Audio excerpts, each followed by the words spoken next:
A CEMIG se prepara para privatização, divulga um plano bilionário de investimentos recordes até 42,2 bilhões até 2027. Também teve o resultado do quarto trimestre de 2022. Nós vamos dar uma olhada em tudo isso que está acontecendo com a CEMIG, mas antes já deixa o like e vamos então ao vídeo, tá? Então a gente começa aqui vendo, né, que no CEMIG Day, a própria empresa está vendo como um ambiente muito mais favorável realmente para acontecer a privatização ainda nesse mandato. Porém, né, o ainda nesse mandato nos deixa entender que temos esses 4 anos aqui, né, para sair essa privatização. Então não tem um prazo específico, mas muito provavelmente deve realmente sair, segundo a visão da própria empresa, né?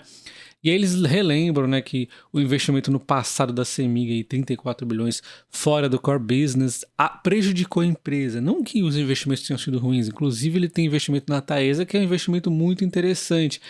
Mas quando a casinha ainda tem que ter muita coisa para ser arrumada, é ruim você investir no vizinho, né? Então é basicamente isso. E aí ele diz aqui que teve uma destruição de valor, desviando um caixa que poderia ter sido investido na melhoria e ampliação dos serviços aos consumidores. Tinha muita coisa para investir na CEMIG e realmente foi provado que nos últimos anos a empresa voou, né? Deu aí um turn, não chega a ser um turnaround, que a empresa nunca esteve tão ruim, mas é uma melhoria muito significativa, né? Então ela diz agora que está desinvestindo mesmo, inclusive a Taesa pode acabar saindo em algum momento, né?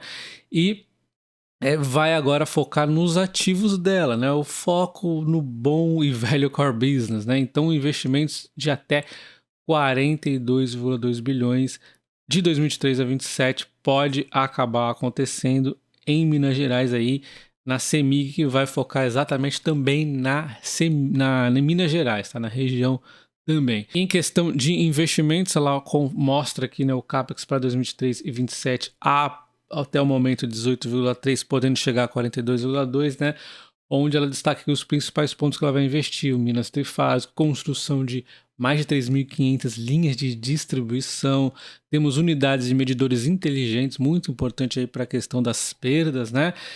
BTG Zero, que é ligações de combate às perdas também, e Mais Energia, que é a construção de 136 subestações aqui, ó, subestações em Minas Gerais, várias aqui para serem instaladas. Tem até já o cronograma, 3 bilhões em investimentos.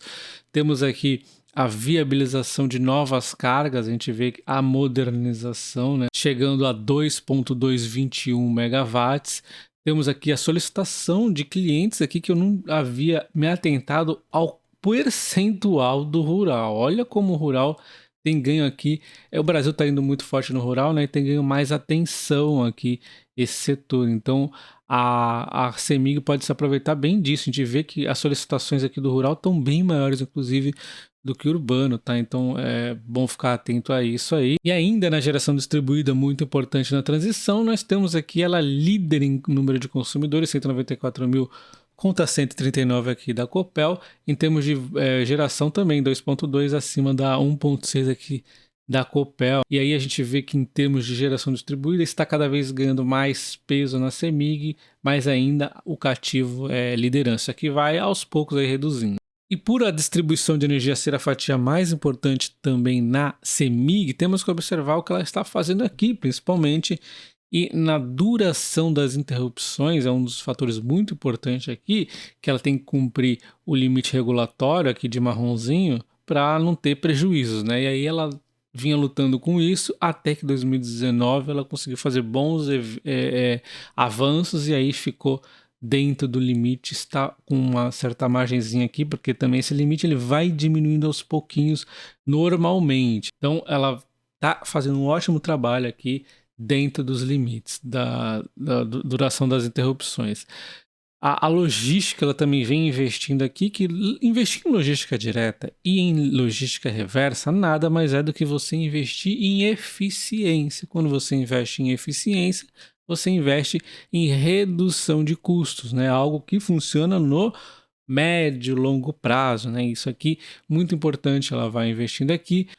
E como vocês devem saber, um ponto mais importante ainda para a distribuição de energia é controlar as perdas. E a CEMIG ela fez um trabalho fantástico aqui, onde os investimentos foram surgindo efeito gradativamente e em 2021 ela finalmente conseguiu ficar no limite regulatório. Olha a linha vermelhinha aqui das perdas e a linha azul das perdas reais, né? Então ela estava acima do limite, né, regulatório, até que em 2021 ficou dentro e aí ela não tem que arcar com esse gasto extra, porque quando ela fica acima, tudo que ela fica acima, ela tem que bancar isso aqui e é muito custoso para o setor de distribuição, que é um setor já de margens não tão grandes, são margens relativamente pequenas, não pode arcar com isso aqui, é destrutivo. E aí ela consegue ficar dentro, né?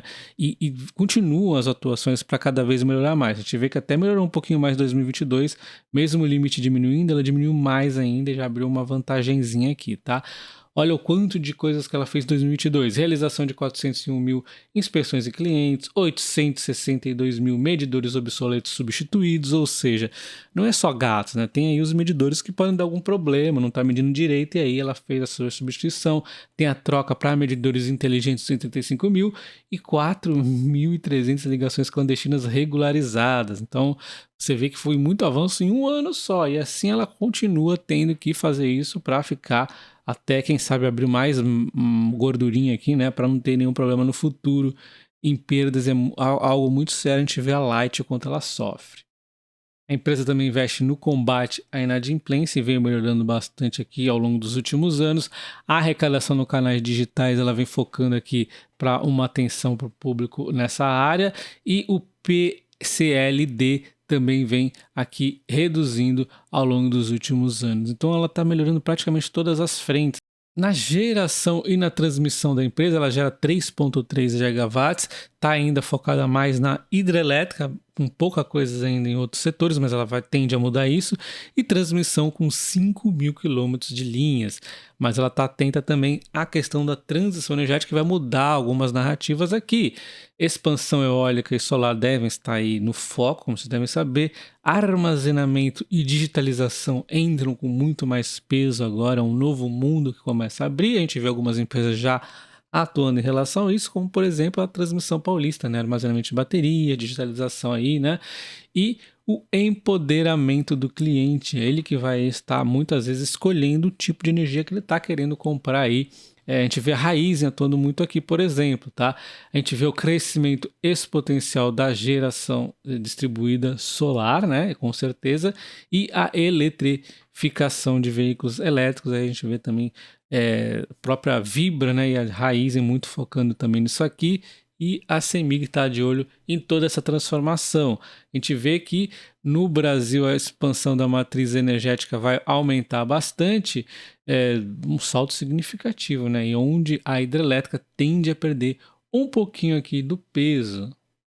E a CEMIG também está de olho em oportunidades futuras, como as soluções integradas de energia, mercado de capacidade, hidrogênio verde, muito importante. A gente vê aqui um exemplo, a SB3 de olho aqui, a própria Energias do Brasil, né, que infelizmente aí fazendo a OPA, né? E temos a eólica offshore, que alguns aí temam que não é interessante, mas é sim um investimento interessante. Eu posso fazer um vídeo à parte novamente explicando por que é interessante, né? As pessoas veem muito a foto de hoje e não entendem aí o além. Então ela está de olho aqui também no offshore.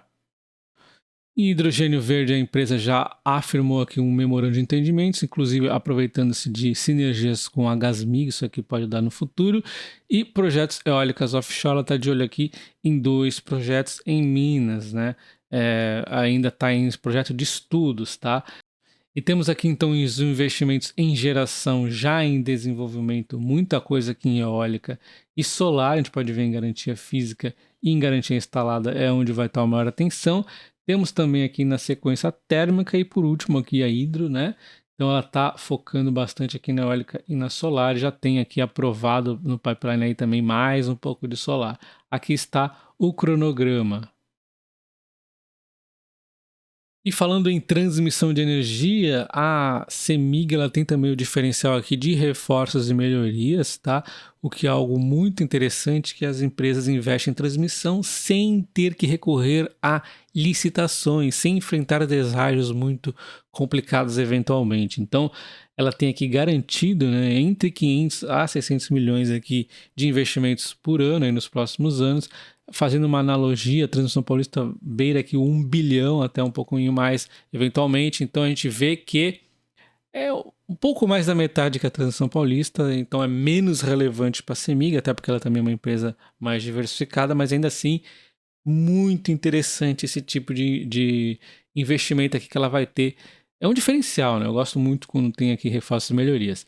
E temos a ampliação, que a volta e meia ela vence aí um leilãozinho. Tem 2 aqui que ela venceu e tem aqui sinergias com seus próprios ativos. Então, ela segue aqui também investindo em transmissão de energia. E está de olho nos leilões de transmissão desse ano. Tem bastante coisa em Minas. Pode ser que tenha aqui uma sinergia interessante para ela, tá? E agora falando do resultado da CEMIG, ela encerra o ano de forma positiva e o trimestre com algumas tropicadinhas, mas ainda assim também relativamente positivo. Temos aqui o EBITDA aumentando 16,8 no ano e o lucro aumentando 30,6 no ano. Um belo resultado. Quando a gente observa aqui o trimestre, ela aumenta 11,1 aqui em relação ao trimestre anterior, do ano passado, né? E o lucro aumentando 21,4 em relação ao trimestre do ano passado. As despesas tiveram um aumento de 5,1, porém, quando observamos o PMSO, teve um aumento aqui mais significativo. É muito aqui do custo com o pessoal aqui do reajuste de 11%, mais o programa de PDV, e aí é interessante que dá uma redução aí no futuro dos custos, porém, no momento inicial, acaba aumentando. Então, a gente vê os custos aqui do PMSO aumentando 17,2 impulsionados pelo PDV aqui. A empresa ela tem uma dívida um pouco aqui em dólar, que eu não sou muito favorável, mas ela vem buscando reduzir isso. Ela disse que tem hedge aqui de proteção, né? Menos mal, mas não é o tipo de dívida que eu gosto. Temos aqui então o custo da dívida um pouquinho maior que algumas elétricas no momento. Esse processo de aumento de Selic fez esse custo da dívida ficar mais caro, mas a alavancagem dela está bastante suave neste momento, que não causa grandes problemas aqui na dívida. Quando observamos a distribuição de energia, temos um decréscimo de 12,2% na receita trimestre a trimestre, enquanto no lucro 11,2%. Isso aqui foi mais decorrente dos custos que acabaram aumentando. A gente vê 1,4% aumentando aqui a receita, né? Então houve aqui uma geração maior, a energia injetada também maior.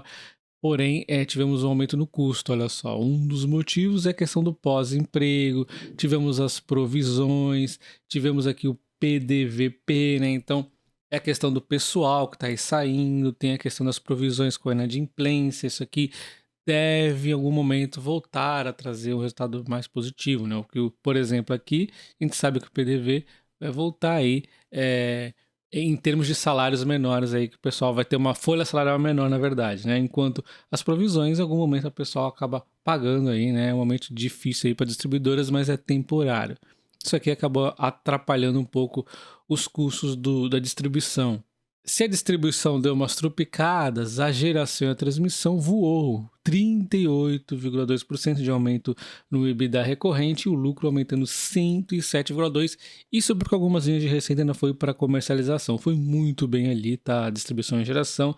E a Gasmig, né, também foi muito bom, aumentando 14,1% no ano a ano e 32,2% aqui no lucro, tá? Então foi muito bom também. E em relação aos resultados, e principalmente ao CEMIG Day, esse processo de possível privatização, investimentos e tudo mais, o mercado gostou muito. As ações da CEMIG subindo, CEMIG 3 subindo 4%, CEMIG 4 subindo 2,45%. Dada a realidade atual, eu também não vejo um grande desconto na CEMIG. A gente vê até a BTG em pensamento similar, com 10% de upside, ou seja, tem empresas mais baratas de energia. Porém, essa questão da privatização e essa possível que mudança da empresa mais para o futuro pode levar a números muito maiores aqui. E quando a gente compara a CEMIG com a Copel, não podemos usar o PL nesse momento. A Copel está bastante bagunçada nesse momento. Também não podemos ver o crescimento do lucro. Então vamos ver o que nos resta. Dividendo no momento muito similar. o crescimento da receita um pouco maior na CEMIG. Eu acho que a CEMIG está com um crescimento maior, deve continuar, segundo os planos até o momento, crescer um pouco mais aqui que a CEMIG na continuidade, o que talvez exatamente isso a deixe um pouco mais esticada do que a Copel, porque o mercado talvez esteja enxergando mais crescimento na CEMIG. Será que isso pode representar então mais dividendos na Copel no primeiro momento? Talvez sim. Tudo isso aí vai depender também depois de privatizar como vão ser os planos. Mas a visão que eu tenho hoje é essa, tá? A Copel talvez um pouco mais de dividendos no momento e a CEMIG um pouco mais de crescimento aqui do que a Copel. O mercado gosta, eu também gosto de crescimento quando tem dividendo junto. Talvez a CEMIG realmente vá seguir esse caminho. E quando a gente compara CEMIG 3 e CEMIG 4, aí é nitidamente claro que a gente pode só ver mesmo o PVP, a gente já vê que está mais barato a CEMIG 4, né? Inclusive dividendo acaba ficando bem maior, né? O CEMIG 4 está mais barato, esse processo, principalmente aqui de privatização, venda de ação, tudo mais, acaba realmente fazendo o CEMIG 3 ficar ainda mais valorizada neste momento. Então, se eu fosse comprar a CEMIG, eu não tenho a CEMIG ainda, eu provavelmente iria dar 4 mesmo que não seja as ONs, nesse momento está bem mais descontado. O preço justo, então, nos indica que pelo volume intrínseco de growth haveria 87% ainda de margem. Então, uma empresa que pode estar crescendo, uma margem dessa aqui pode ser interessante. Mas vale lembrar que a CEMIG tem um processo de desinvestimentos que ela fez, os números estão um pouquinho turbinadinhos. Então, tem que ter isso em mente também, né? Não existe mágica. Imagina uma empresa com um Graham desse jeito, ainda que vai crescer muito, fica aí muito interessante.